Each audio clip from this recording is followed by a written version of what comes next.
Welcome. I am Fernanda Paiva Hitchhiking Stars, and today we're going to be talking about Pluto. So very important, very big subject here, and we're going to be looking we're going to be looking at where Pluto is transiting in relation to your ascendant. So what house in your chart, so you can have a better clue about what this might be for you, how to work with these transits as well. But as this is such an important planet, it represents such a huge thread of like different themes and topics. We will be talking about Pluto a little bit before, so there will be timestamps. You can skip to whatever bit that you feel is the best one according to how much time you have, so don't worry about that. But for you that have some time, that have the interest as well, this is going to be filled with information. So what we're going to be looking at is some basic information about Pluto cycles as well. Then we're going to be looking into the astrological potentials of how to interpret Pluto as well. So I created a mind map here that I'm looking, that's why I'm keeping looking to my left. And then we're going to look into the axis of Leo and Aquarius. It's very important to work with the axis. And I think it was Jeffrey Wolf Green as well that talks about evolutionary astrology that really use Pluto as an axis. We don't look at just the sign, but the opposite as well, and we can get a lot of insights from it.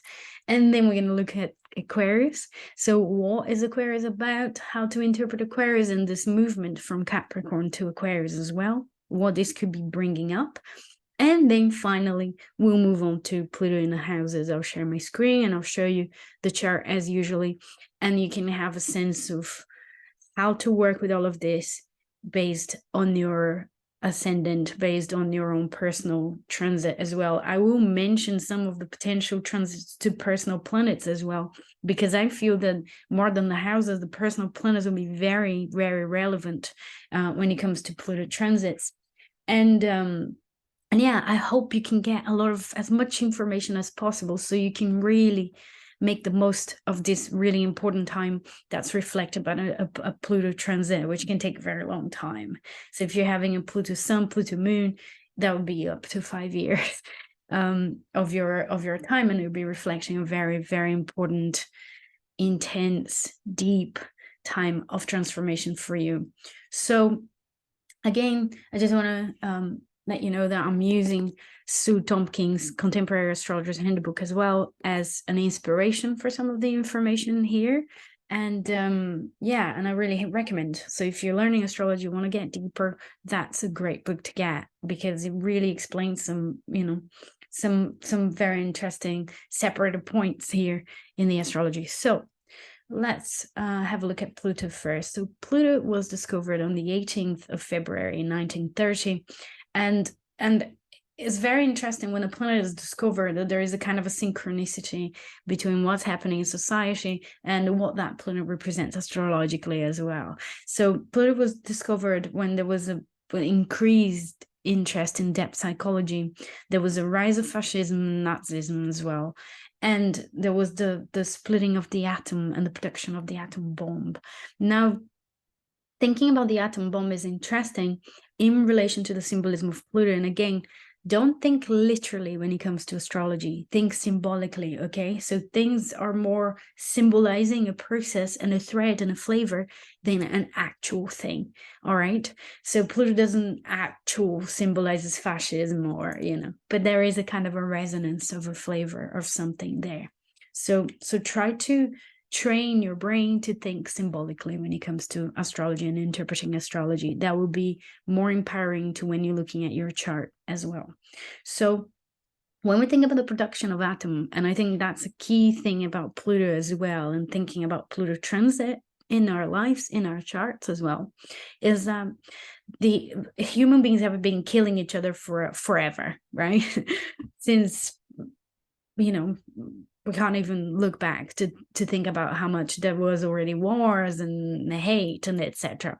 But the atom bomb is a kind of a shift, because there's a capacity for wiping out the whole planet. Yeah.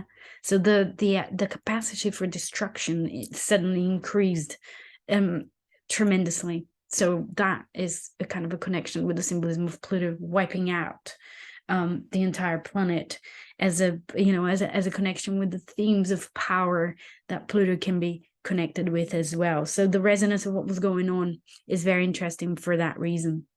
Now, when it comes to Pluto cycles as well, there's some interesting peculiarities with the astronomy of Pluto as well, which I'm not going to get into, because if you've been following me for a while, you already know. If you haven't, I'm not very mathematical minded. I'm very, very into the symbolism and the creative side of astrology rather than the exact, calculations of anything. So Pluto travels around the zodiac around 247.7 years. So there's like 248 years. And some people were talking about Pluto's return in the USA that was happening whilst Pluto was in Capricorn. So it's 248 cycle, basically. That's what we're looking at. So I remember Lise Green saying in one of her books, it's very difficult to study Pluto and to observe Pluto in the signs because we're not alive for that long. We can't just, we can see the moon moving signs every 28 days. We can see the sun moving signs every 365, but we cannot see a whole cycle of Pluto. There's no way, unless we're Highlander and we can live forever. But anyway, they can do that. So it's very long. It's the longest cycle in the, from the outer planets in astrology. Currently. So it spends between 10 and 30 years in a sign, depending on which sign, because its own orbit is a bit weird. And so it will be longer, some signs, and shorter, and some signs as well. And as usual as well, the retrogradation period of Pluto is 5 months. So 5 months during a year, 5 months, that will be a Pluto retrograde. And we have in Pluto retrograde right now. And again, whenever a planet is retrograde, is a time to reassess, rethink, look again, replan, regroup, and see what's going on connected with the themes of that planet. Okay, so this is the basic information I wanted to share with you about the cycles, about retrogradations, and etc. Now, let's have a look at the symbolism. Let's have a look at this little mind map that I have here and think about what kind of themes, what kind of flavors, what kind of colors that Pluto is actually bringing for us astrologically. Yeah. So Pluto will be talking about power, issues of power, anything to do with power, feeling disempowered, and that will be connected with abuse and, situations where we are disempowered. And so we have to go, it's like the hero's journey into the underworld rather than, up and beyond. There is a sense of going down and exploring the den and exploring the hidden places. Whatever is hidden is connected with Pluto as well. Pluto is also connected with non-negotiables. There is no negotiation. A change is going to happen regardless, and there's no way back as well. It's like is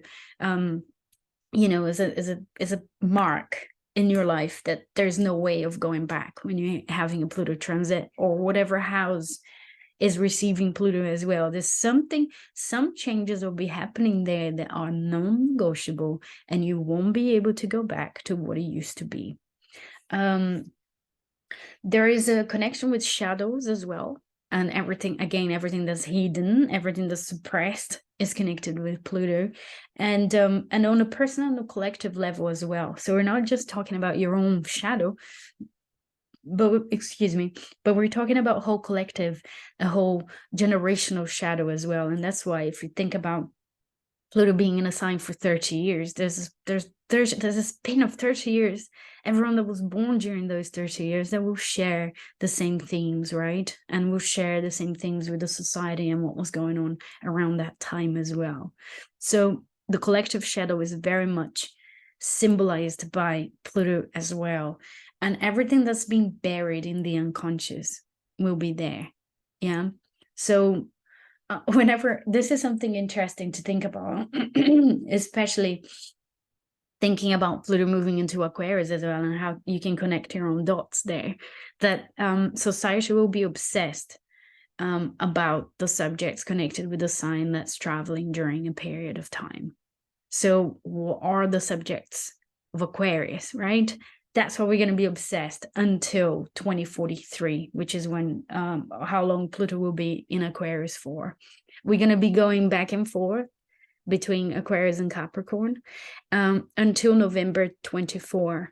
In November 24, it will move into Aquarius and it will move for good until 2043, when it starts making a move into Pisces. All right, just so you have in your head how long and how big this cycle is, and how, because of the time that spends in there, how deep the subjects will be, and how much time we're going to spend as well exploring those subjects. All right. So Pluto is also connected with in mythology with the god of the underworld, which again reflects the sense of shadow, the sense of taboo, the things that we don't really want to talk about that, you know, are also connected with it. Pluto, thinking about the mythology as well, and the god of the underworld kidnapping Persephone, Demeter's daughter, and that's why we have winter as well. So there's a connection there with the mythology, but it's also the myth is mainly talking about loss of innocence as well, and Pluto talks about loss of innocence. Whichever house is transiting, whichever personal planet, if it's crossing over your ascendant, if it's crossing, you know, I had Pluto by solar direction on my ascendant when it wasn't even solar direction, actually. It was a Pluto transit to my ascendant when I got my period the first time. Yeah, and I was 9 years old. There's like a literal loss of innocence there. And I know some people were a bit horrified of mentioning my period, but sorry, periods are real. We're, you know, life, it is the way that it is. And, you know, as a taboo subject, I would never not talk about, just because, you know, if you don't like it, maybe I'm not the channel for you. All right. So, and yeah, I want to normalize periods. Why is it such a big deal?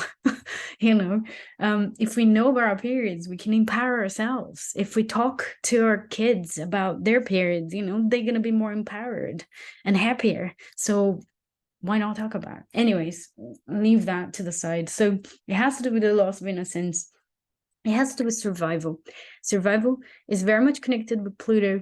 And I think Lise Green also used to say Pluto is the collective will to survive. So as a species, and we can think about survival as well in the context of civilization.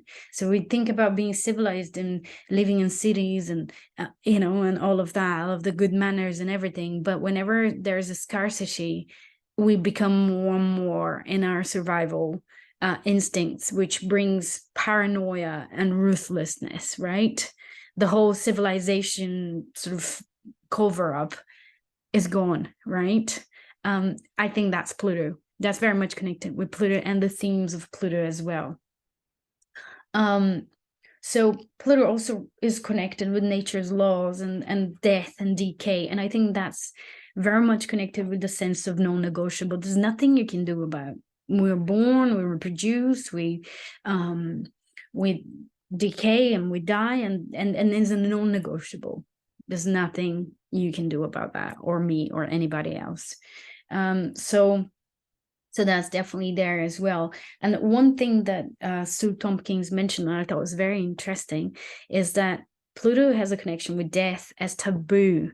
Now, Pluto has a connection with death in general. Remember, the god of the underworld. So symbolic death, and, you know, die many times before you die, and we're always going through these processes of transformation and regeneration. So Pluto is definitely connected with that. But when it comes to actual death, Pluto has a resonance with death as taboo. So anything like murder, suicide, abortion will all be connected by Pluto as well. Like Pluto sort of rules that, so it has resonance with that kind of death. And I thought that was very interesting. So Plutonic processes have to do with suppression, elimination, purging, release as well. So if you think about having a spot and, you know, something coming up to the surface, that's very Plutonic. But it's the same when it comes to a volcano. And that's another interesting insight I got from Sue Tompkins, just having a look again, getting some inspiration to do the video, is that Pluto is the significator of major release of tension. So major release of tension will be connected with Pluto. So volcanoes, orgasms, babies being expelled, you know, when they're being born, and that force that goes and the baby's out. Feces leaving the body. I mean, I know it's all like amazing, not very nice. imagery to have in your mind right now, but that's connected with Pluto and the sense of elimination, the sense of releasing something. So think symbolically. When we think about, you know, the image of feces leaving the body, you can think about that symbolically when it comes to a Pluto transit, where Pluto is in your chart, what planet is being transited by your chart as well, that there is a sense of release that's happening in that house with that personal planet as well. As one of my tutors at the London School of Astrology, that I loved what he used to say, that Pluto is the cosmic toilet. So if you imagine it as a big cosmic toilet, it's like whatever it touches in your chart, it will make you release something, and it will be purging and it will be unpleasant for some time, but then it will be a relief after. So the survival of the species I mentioned already, the taboos, anything that has to do with abuse, with shame, with hidden things, you know, being another thing I thought was very interesting that Sue Tompkins mentions is exposure. So being exposed or feeling exposed, and the sense of vulnerability that exposure brings as well has a connection with Pluto as well. So she said that in the context of, you know, when someone says something or does something and is feeling embarrassed about it, they say, oh, I could die in that moment, or I wish the ground would open and swallow me. That is like very, very Plutonic imagery. Again, Pluto coming up to the surface and kidnapping Persephone, you know, it's like you want to be kidnapped by Pluto because you feel so embarrassed and exposed. So that's interesting as well. So Hades, which is the god of the underworld in Greek mythology, used to wear a hat of invisibility, so no one could really see him while he was moving around, you know, in all of the different places in the underworld that he was ruling. And that has also a connection with everything that's hidden, everything that's behind our consciousness, or things that we don't really want to see, that are not pleasant, or that we don't want to show, that we want to hide from other people. So the process with Pluto is about acknowledging and releasing. And with that, we can transform that force, that energy. We can apply that energy differently in our lives, in our psyches as well. We don't need to use the same amount of energy to suppress something. We can actually express ourselves differently, right? So all of that has a kind of a connection with the archetype of Pluto, right? And what astrological Pluto means and will be reflecting and representing. So obsessions will be Pluto, compulsions will be Pluto, all of that, okay? So all of the unpleasant bits, but also the sense of reclaiming power and becoming empowered and, you know, unflinching. That's also Pluto. Shamanic movements, I think I see as very Plutonic. I mean, obviously, if they're not charlatans, but the sense of soul retrieval that we have when we think about a shamanic ritual or something, that's very Plutonic as well. The sense of purging is very Plutonic there. Okay. So with all of that said, and again, I haven't stressed all the potentials and everything that Pluto can be. I'm just giving you some ideas. I'm just giving you some words so you can apply that to your natal chart. You can apply to your natal placements of Pluto, to transits of Pluto, etc. Okay, so you have something to work with. Now, let's have a look at the axis between Leo and Aquarius. Okay, so I think one of the main things that Leo and Aquarius share is identity. So issues of identity will be connected with Leo and Aquarius. Also, it's very interesting to think about this Pluto in Aquarius now, because it is the beginning of a new world order. And I did do a talk about Pluto in Aquarius. It was very interesting and really interesting to research about as well. So I've used quite a few academic articles on like AI, artificial intelligence, and geopolitics as well, because I feel that there is something about the geopolitics of now that will be you know, that would be very much connected with this transit of Pluto in Aquarius and sort of a new world order being born.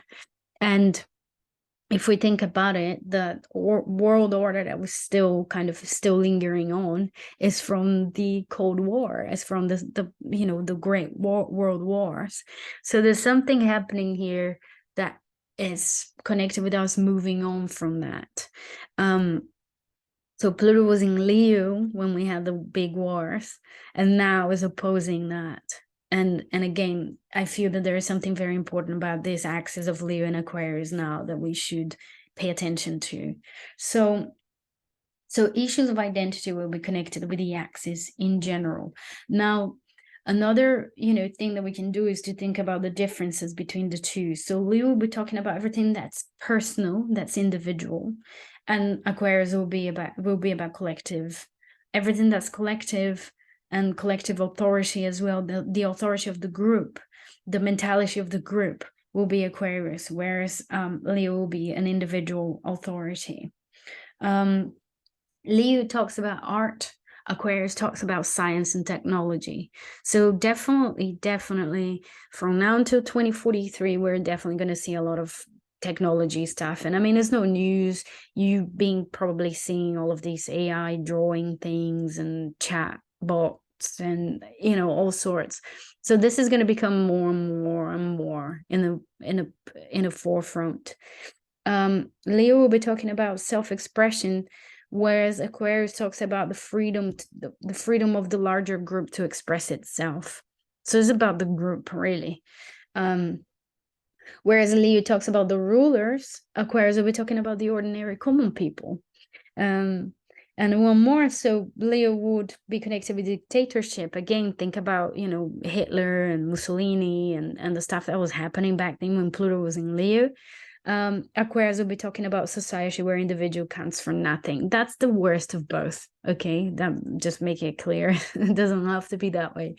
But on one hand, we can have a society where individuals count for nothing, and on the other, we have the dictators and the significator of dictators. So this last one, connected with the shadow of Aquarius, is also very interesting to think about, because that tends to be an over-idealization of Aquarius as well. Like, oh, the Aquarian age, and everything is going to be amazing, and we're all going to be brothers and sisters. And, when we think about Pluto, we think about shadow. So Pluto moving into Aquarius means that we're going to work with the shadows of Aquarius, yeah? So how much we can actually, how much the group mentality, the mob mentality can be as harsh as a dictator, as an individual dictator as well. How close we are as well to dictators, and how sometimes freedom fighters are as oppressive as a dictator would be, when you disagree with him. So issues around that will be very much there. One thing that I think about when I think of Pluto and Aquarius is cancel culture. If you have an opinion, or if you say something and then suddenly you're just ostracized, and all the shadows are projected straight into a person.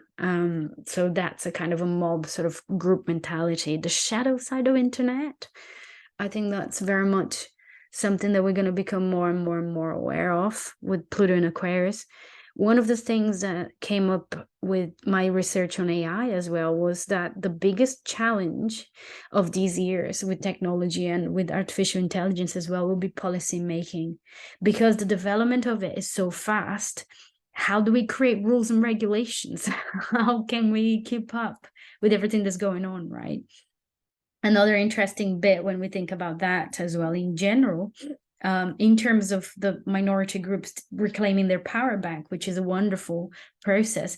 But in that process, it might also create a lot of havoc there as well, and exclusion to other people. There are not the same mentalities you are. I mean, Aquarius can be very intolerant, at times. So it's the shadow of intolerance, basically, that we're going to be dealing with.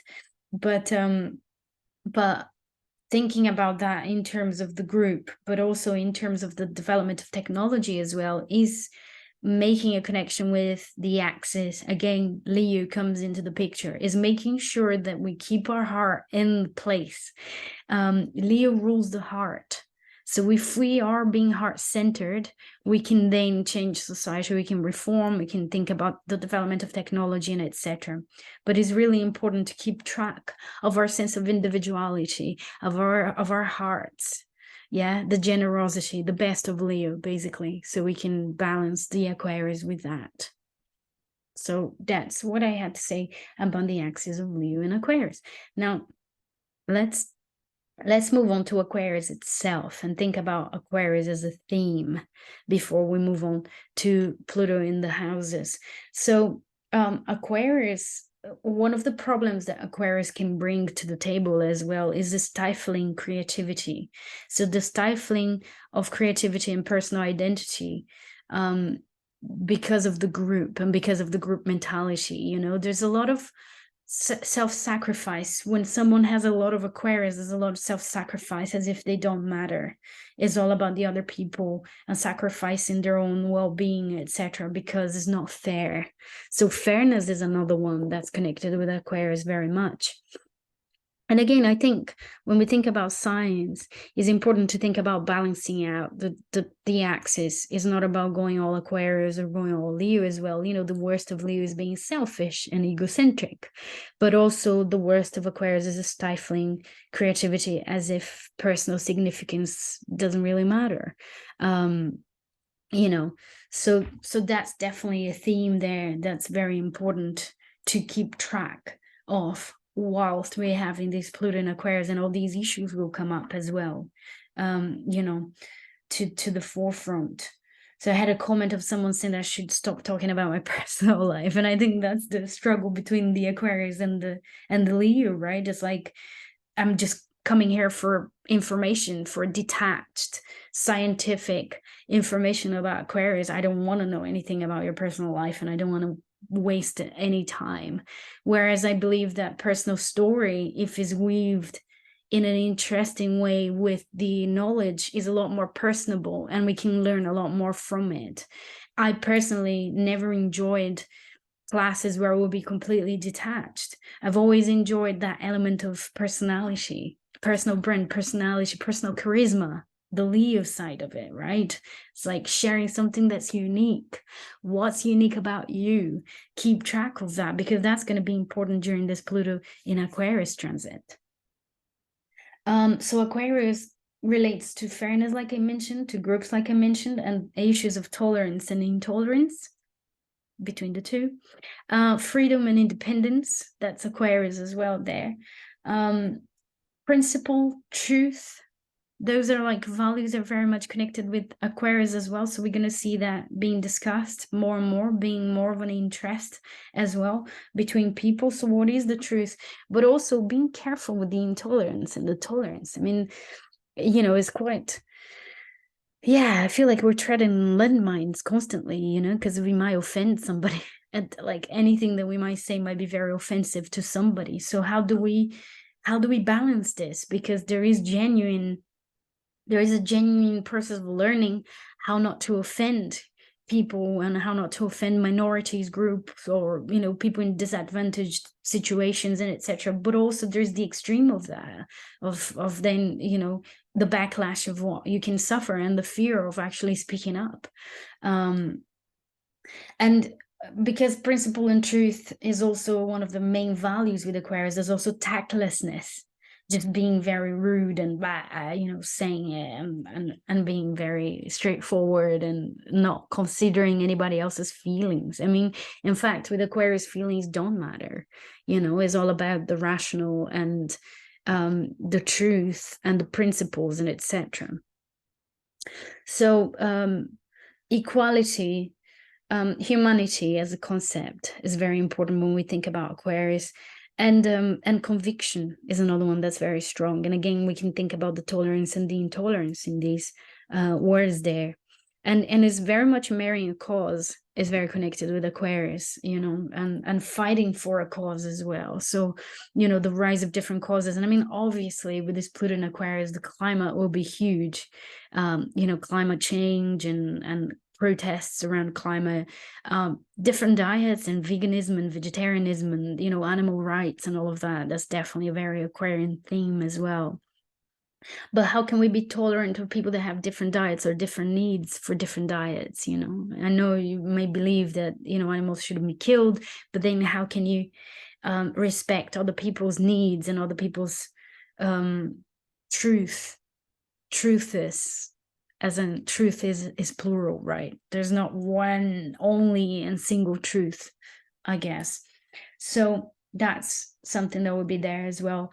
Aquarius will be everything that's unconventional and unorthodox as well. So the rebellious side of Aquarius, so more protests, maybe more people voicing up as well, you know, what they disagree with. Aquarius is connected with detachment, being impartial and being aloof. Again, the sense of the opposition with Leo, right? Leo is nothing to do with being impartial. It's very partial and it's very passionate and, you know, personable in that way. So how can we make the balance between these two? You know, keep impartial, but also still be an individual, right? Still express yourself as an individual. Logical as well, being logical is another one. And obviously science, technology, and a sense of progress. Aquarius is very much interested in progress and future, is future oriented. So those will be like, you know, keywords that we're gonna see in this like 20 years ahead. Now, when we think about a personal chart, and if you, let's say if you're an Aquarius yourself, if you have a sun in Aquarius or a moon in Aquarius or Venus in Aquarius or something, then when that Pluto hits near the degrees of your sun or whatever whatnot in your chart, then what's being reflected by that transit is what your role is. What is your role in this bigger transition that we're observing, that we're witnessing collectively, right?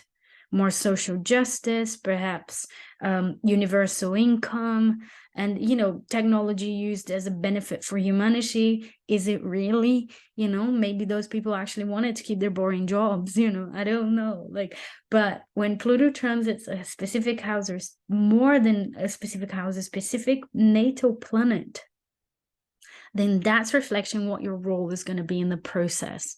And you're going to be very much feeling the collective wave, the urge to survive, because that's what's behind everything. It's like the collective urge to survive. Another interesting thing, just to finish this bit, now that we talked about many different themes and topics connected with Aquarius, with the archetype of Aquarius, is to think that, I love what Lise Green said once, that Pluto transiting the signs is reflected, or is the symbolic, there's a symbolism of Pluto going into the darkest pool and the darkest themes connected to that sign. So we're going to see the worst of Aquarius, basically. We're not just going to see the beautiful, you know, we're all humans, the human family, and we're all equal, you know, we're all equal, but some are more equal than others. That's like a very Aquarian shadowy thing.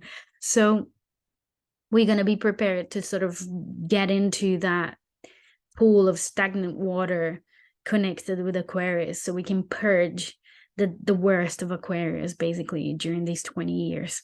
So based on where that's going to be in your chart, you're going to see what your role is going to be in this process. So the process is very collective, but remember, each one of you and each one of your unique stories will be a piece of the puzzle that you can connect, and, you know, that you can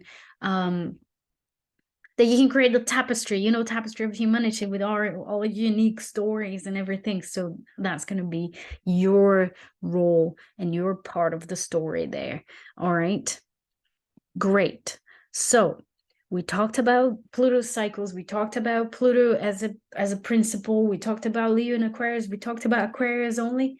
Let's have a look at Pluto in the houses. All right.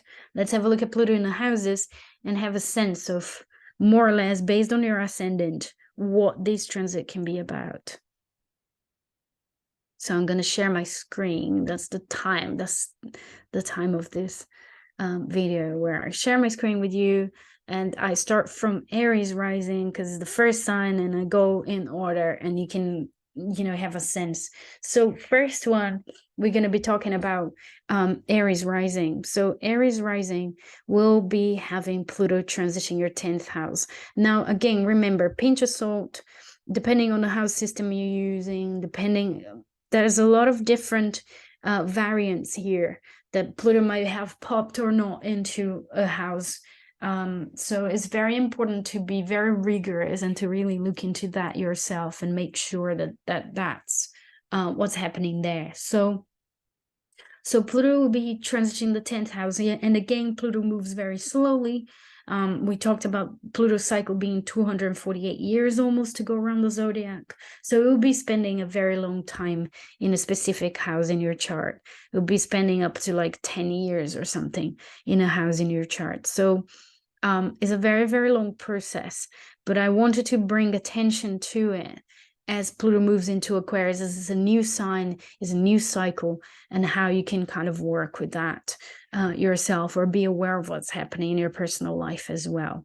So with Aries rising, Pluto will be transitioning the 10th house. Now, this will be pointing out to huge changes connected with your relationship with your mother, your role as a mother as well, potentially, or nurturing role of some kind.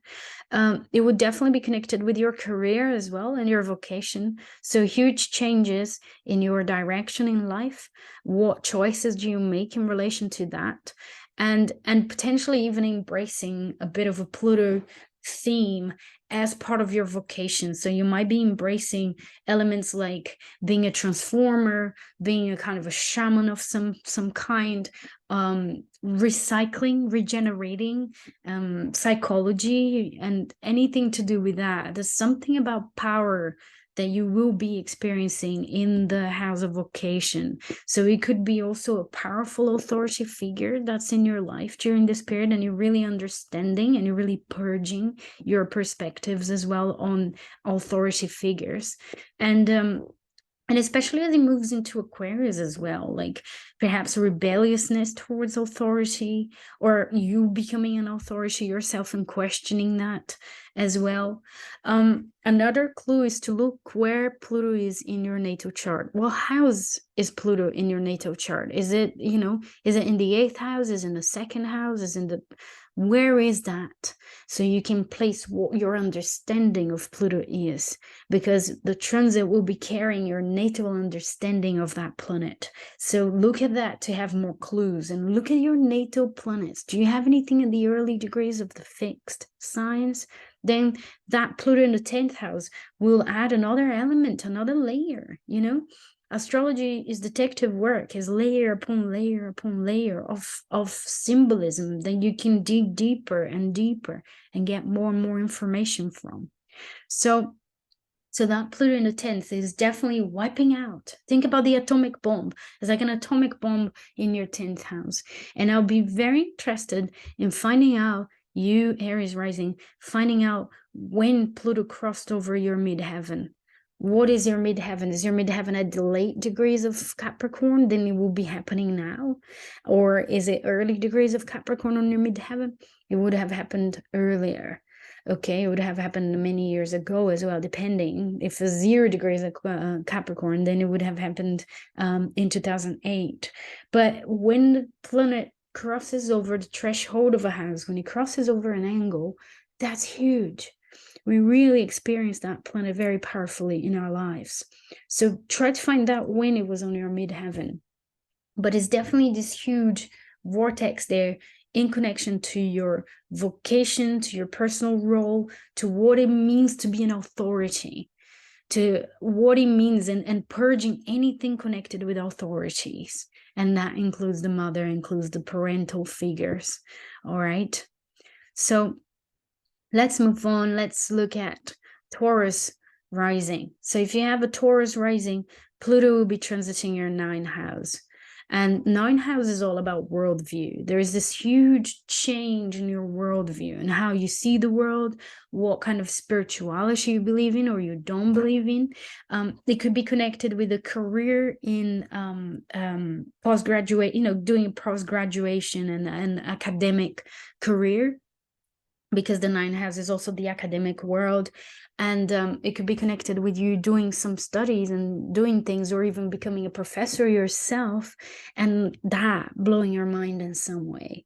I think the 9th house is like the mind-blowing, wider perspective of life. What is life about? What is the meaning of all of this? So I think how you find meaning, how you express meaning, how you convey meaning into your life, all of that will be very much connected with Pluto in your 9th house as well. So it's this huge, long process connected to these, the sense of growth in your life. How do you do growth?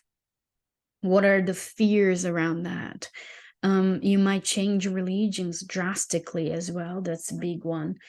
With a Pluto in the 9, you know, letting go of an old religion or something that you don't believe in anymore. But also traveling abroad.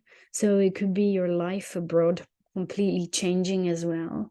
And again, find where your natal planets are, because if that Pluto is picking up a natal planet in the 9, then that will have even more significance, and it will be even more obvious in your life. Okay. Yeah, so try to bring the meanings of what we were talking about. So your sense of tolerance, or you know, you might be picking causes to fight, or you know, things that will have a connection to your belief system. Your relationship to God, you know, as a concept, is under a huge transformation there with Pluto in the 9th. Let's move on to Gemini rising.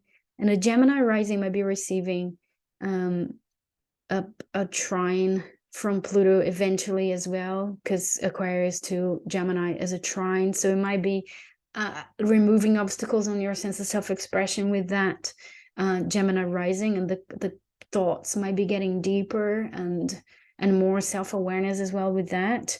And obviously, mind you, with the Taurus, the Taurian ascendant will have had, or will be about to have, a square eventually from that Pluto, you know, bringing that question of new beliefs into your personal relationships as well, and how that might affect the relationships. But Gemini, so Gemini rising, Pluto will be in the 8th house, and so it will be in its own natural house. During all of those years, you have a tremendous potential for digging much deeper into your psyche, into your motives, therapy, you know, going really deep into therapies, and finding all the blockages that may be holding you back in any area of your life where you have natal Pluto, for example. That you might work with that, you might understand a lot more about those blockages, about those fears and phobias. You know, Pluto rules phobias as well. So where is Pluto in your natal chart? Find Pluto in your natal and think about current Pluto now, and how do they make a connection with each other as well. And it's especially important to see when Pluto shifts a house. When did that shift happen? So find when Pluto moved into your 8th house, Gemini rising, if you can, and you will get even more clues, because when it moves houses, there's something very powerful of the transit that we experience. But there's definitely an atomic bomb in terms of psyche. I like to think about the water houses as our connection to the ancestral lines as well. So that could be a lot of ancestral line work that you're doing, you know, on like prejudice. Let's think about Aquarius, right? Old ways of seeing things, intolerance in the family, and you're sort of working through that. You're sort of letting go of it and healing yourself and separating from that. So it's definitely a very deep house, and is giving you an opportunity to go deeper in your psyche and separate from the ancestral line a little bit further. So Cancer rising is having Pluto transiting their 7th house. Now, that's all about relationships. You may have met someone of a Plutonic quality, someone that has a lot of Scorpio in their chart, someone that has a lot of Pluto in their charts, or prominent Pluto, you know, Pluto in the Ascendant or something. And you're really learning the dark sides of relationships, but the dark side of your psyche through relationships, you know, through the partnerships that you're having. You may have encountered an abusive relationship or an abusive partner, and you had to fight your way, or you had to fight back, or you're in a situation now where you're fighting, you're learning how to stand up for yourself, or a higher manifestation of that transit as well could be a real sense of intimacy with a partner, something that you haven't been able to experience before, something that you may not have been able to, you know, you may not have been able to be as vulnerable, or someone hasn't been vulnerable with you enough as well, and suddenly you're having that experience. So it can be quite cathartic. And definitely the deep transformation is coming through partnerships. It could also be business partnerships, you know, someone that you're working with and that you decided to embrace a cause, to do something, to change, to reform society in some way, and is there, you know, connected with that Pluto as well. So definitely will be the arena of relationships there. And again, find where is your natal Pluto, because your natal Pluto will give you a clue about how you're dealing with this Pluto in the 7th, or what are the themes that are being brought forward by the transit of Pluto connected to your natal connection with that Pluto. All right. So let's move on to Leo rising. Now, if you're an early degree Leo rising, Pluto is on your descendant. So you're having Pluto opposite to your ascendant. And that's going to be very much connected with what I just said about the Cancer rising. So go back to the Cancer rising and listen to that bit. But it's all about relationship and people. The people that you attract, the people that come into your life. And it's really, really important to be in touch with your shadows, because the more you disengage with your shadow, the more charged it will be through other people. The more, the darker the qualities that you will find in other people as well. The more shadowy, you know, the people that you will be attracting will seem to be. So it's really, really important to reclaim your shadows and to have this opportunity, you know, see it as an opportunity to go deeper with another person. And again, you need to consider all the rest of the chart. You know, how are you doing intimacy? Have you been able to be intimate with somebody in the past, you know, etc.? Because that Pluto will be there to change things very deeply, non-negotiably. Okay. But if you're a later degrees of Leo, then Pluto will be in your 6th house, you know, all of the other degrees from like 4th. From the 5th degree onwards, Pluto will be in your 6th house. And the 6th house is all about your routines, your daily rituals, your diet, your health. You know, huge changes connected with health, and a big opportunity to completely reformulate how you deal with your daily routine, and, you know, to really uproot some behaviors, some habits that don't really support the person or the life that you want to have, right? This is the way that we need to think about Pluto. Pluto helps with the detox and the releasing and all of that. It helps us to be closer to creating the life that we really want, right? So for you with the 6th house Leo rising, it's all about your daily routine, your daily habits, your daily rituals. All of that is under the spotlight there. Okay. So how do you relate with your health? How do you relate with your body in that regard as a whole, as a holistic being? Is the house of psychosomatic as well? So it's important to embrace that Pluto somehow, you know. Maybe a time to change your diets and embrace that cause that you've been wanting to, but without sacrificing your health. It's really important to be aware of your health. And your co-workers as well, mind you. I mean, the 6th house is also the house of co-workers. So people that you work with, you might find some Plutonic types while you're working. And, you know, again, find where is Pluto in your natal chart, because it will be brought forward. The messages from your natal Pluto and the things that you learn and connected with your natal Pluto will be brought forward to your transition Pluto. to your 6th house, Leo rising. Now, for a Virgo rising, we're going to have Pluto in the 5th house. Now, that's interesting as well, because the 5th house is the house of hobbies, is the house of romance. So it could be romance, it could be children, having children, or the children that you already have in your relationship with your children, but also the relationship with the inner child is very much under the spotlight here with that Pluto in the 5th house. And so reclaiming that relationship, a huge process of detox. There could be a lot of healing of the inner child there with the Pluto in the 5th. But it's also interesting to think, for example, with the Virgo rising, there might be a tendency to over-rationalize things. And the Pluto in the 5th is sort of like bringing you more passion in your life, you know, releasing control a little bit. Again, find where is your natal Pluto, because that's going to be bringing that message forward. So what is it that you understand of Pluto natally will be connected with how you're going to experience that 5th house, that Pluto in the 5th house there. All right. But yes, it could be falling in love with somebody, being very passionate. It could be igniting your passion that will have a positive impact on your career as well, because eventually that Pluto will trine your midheaven in Gemini. So that's there as well. Now for Libra rising, Pluto will be transiting your 4th house. And again, that's ancestral work.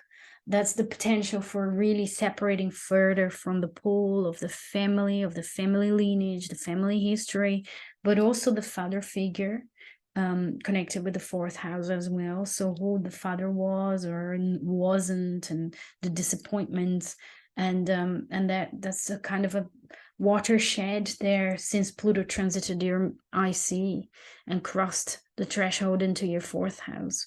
There is a sense of a whole new cycle there happening with Pluto on your IC, and new structures in your life, like being, you know, destroyed, or not new structures being destroyed, but old structures being destroyed. So there's something really important that's happening there. When Pluto is in the angular houses, I think we feel it even more powerfully. And the angular houses are the 1st, the 4th, the 7th, and the 10th. So Pluto in the 4th house there is definitely reflecting a huge detox of the family lineage, of your past, of your childhood as well, letting go of that, and also of the myth of the family as well. You know, we can separate from the myth of the family and stop replicating just because the force is too strong. With Pluto transiting the water houses, the 4th, the 8th, and the 12th, I would suggest family constellation, you know, anything that can bring you insight in relation to what the family myth was, and what do you feel that you're still replicating in terms of behavior that's disempowering. All right. Cool.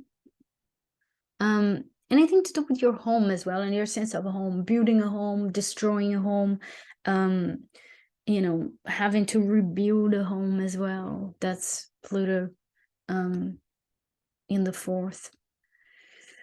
So Scorpio rising. Now with the Scorpio rising, Pluto is transitioning the 3rd house. And with Pluto transitioning the 3rd house, there's a revolution on how you think, how you communicate, how you express yourself verbally. How do you put things into word? How does your mind work as well? Changes in your neighborhood, changes in your relationship with your siblings. That's a big one as well, and it's happening with the Pluto in the 3rd as well. If you have siblings, or you might discover you have a sibling that you didn't know about. But there is a big change in connection to siblings as well. But very significantly, how you communicate, how you get your word across, how do you express yourself. Journaling can be very powerful during this time, during those many years, and you can really explore and go deeper into your mind, into the choice of words you make, How do you choose that? You know, Scorpio rising might have a tendency to withhold information, to not want to be vulnerable, not want to really be clear about what you're feeling or how you're feeling, or, you know, because it might become weaponized by the other person. Well, with Pluto in the third, I think you're learning how to be verbally vulnerable, how to express yourself, how to communicate in a more authentic way. So purgings could be connected with that third house in that way. It could also be about learning something new, going back to learning. And I'm pretty sure Pluto entered my third house when I enrolled in my master's. So I had the huge, you know, a bunch of like all those planets in Capricorn, Saturn, Jupiter, and Pluto. They were all in my third house when I was writing a lot of essays, and, you know, getting in touch with the power of the mind. So that Pluto in the third, and Pluto in the third might be very good for reframing as well. Mindset, changing mindset, completely uprooting a mindset that doesn't work for you anymore. Okay, so we can change how we think about ourselves, how we think about money, how we think about things, because it's about thinking, and how we speak as well about things. All right. Now, Sagittarius rising. With Sagittarius rising, Pluto is in the second house. So Pluto is traveling the second house of values. Now, this is going to be quite a few years where you're going to be digging deeper about values, what's truly valuable to you. What are your values? I mean, this is such a huge topic and such an important one. You know, we make decisions that are not based on our values. We choose partners that don't share similar values, and all of that is a recipe for disaster, really, because we don't know what is valuable for us. So you, Sagittarius rising, you're having the opportunity to really look into that, to become deadly serious about that, and really eliminate all the things that you don't value. Eliminate, get rid of material possession, get rid of things that you own that don't represent you, that don't represent what you stand for, what your values are, and also your relationship to money. Obviously, I mean, that Pluto in the second house will be wiping out any old ways of dealing with money, old concepts around money as well. And you know, your money mindset can also be worked on your second house, how you deal with money, what you believe about money, how you make money as well, like what you can exchange for money is under transformation as well with the Pluto in the second house. And self-worth. I think self-worth is very much connected with the second house, because it's connected with values and what we value, and self-value is there as well. Our connection to our bodies as well, like our physicalities, is in the second house, our senses, but very importantly, the self-worth. I think, you know, most of us suffer from, you know, feeling unworthy, and from the traumas that we had, and all of that. So you have a tremendous opportunity, Sag rising, to really look into that lack of self-worth, or, you know, work on that. Find ways of valuing yourself, and the more you stand by your values and what you find valuable, the more you value yourself as well. Don't settle for things that you don't value, that don't align with your value, because that's devaluating yourself. So all of these will be there very powerfully. And, you know, ethics and beliefs as well around money, trying to have more freedom in connection to money. You know, I'm trying to bring that Aquarius there as well. But also potentially eventually that Pluto will trine your descendant, so it will increase and improve your relationship with others, your one-to-one relationships as well. All right. Capricorn rising. Now, Capricorn rising is having Pluto in the first house, and that's a big one, right? I mean, in the last few years, you had Pluto transiting over your ascendant, and Pluto in the first is all about finding who you are, what you're about, who you truly are, how you truly come across. You know, there's usually potentially a big change on how you look. you know, your style, the colors that you use, and you might be a little bit more Plutonic, a little bit more Scorpionic, you know, than you usually used to be, because now you're carrying the energy of this planet in your first house, in the sense of who you are and your sense of self, is the big one there that's really, really under the spotlight. So you might have opportunities to look into your obsessions, your compulsions, your fears, your phobias as well, like all the things that, you know, you may have given away in the past. You're gonna have an opportunity there to really look into and transform that. I think Pluto in the first house gives a tremendous potential for really embracing and really looking very honestly to ourselves and our shortcomings and to how we come across. And is that really aligned with how you want to come across? How you feel that you would rather come across? Let's put it that way. Like, you know, is that thing that I was saying, the opportunity of creating the life that you want? Is that behavior, is that way of showing yourself into the world aligned with the life that you want to create, aligned with the partnerships that you want to have, etc.? It's a brilliant time for therapy as well. I think Pluto transits in general is, you know, are a brilliant time for therapies. And you know, because you're more malleable, you can really address some things, and you can really liberate some energy from your psyche, some, you know, stop repressing bits of yourself, and really release some stuff. So so definitely that's very powerful there in the first house for the Capricorn rising. And for people with 0 degrees rising, you know, if you have a 0 degrees Aquarius, then Pluto is right there on your ascendant right now, so you might be feeling that even more urgently.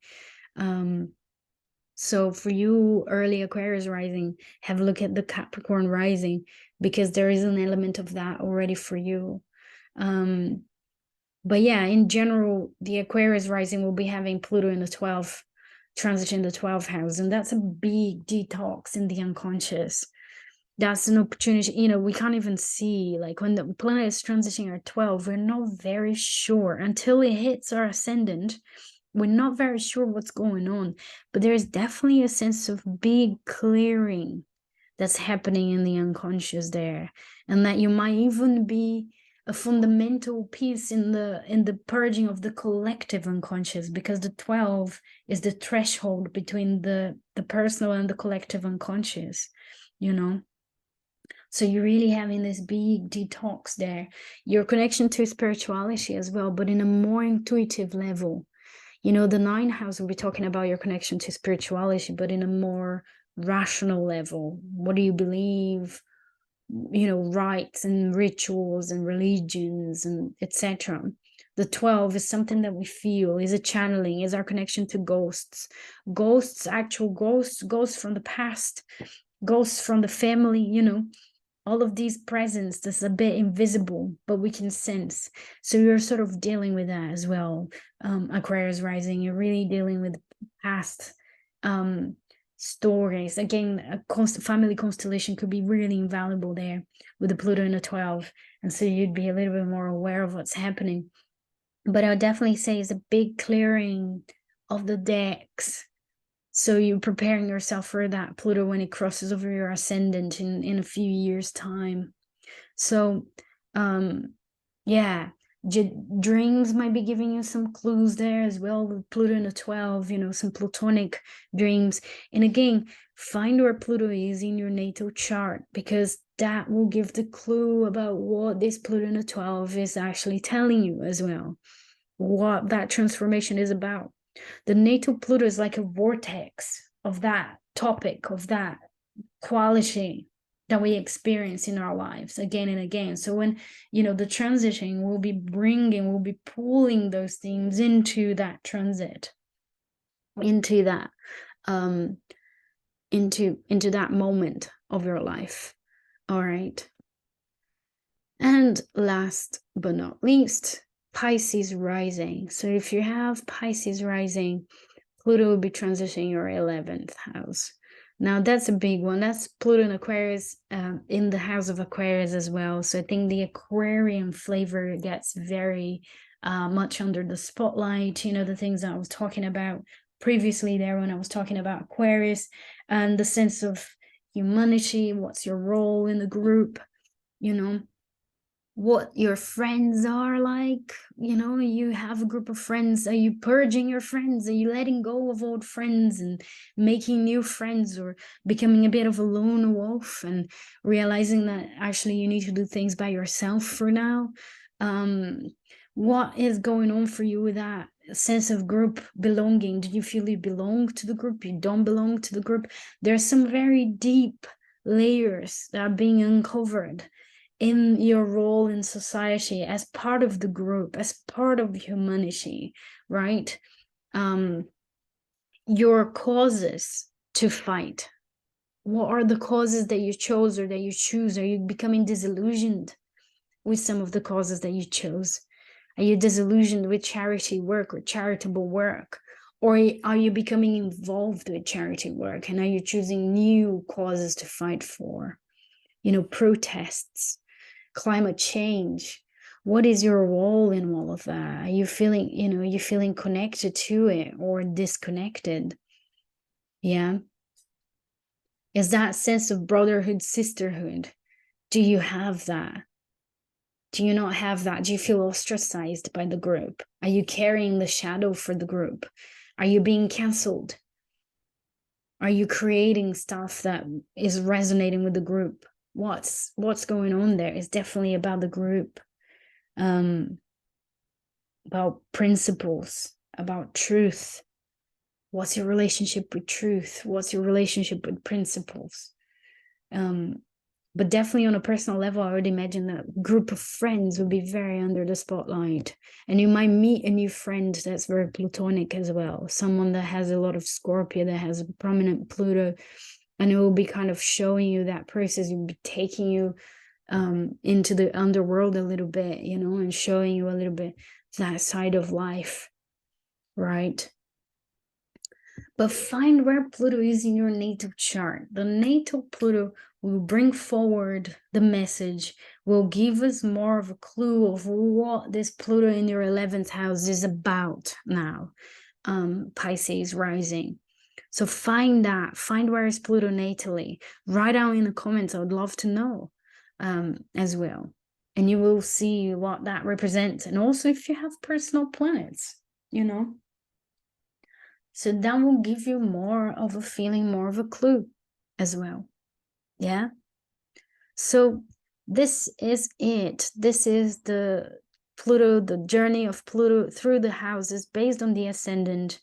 And I was going to talk about the planets in the houses as well, but I just didn't have the time. And I know that is already like quite long video. So I'm going to leave that for a bite size. Maybe I'll do something about Pluto transitioning to your sun, to your moon, to your Venus, and we can look at that in more detail.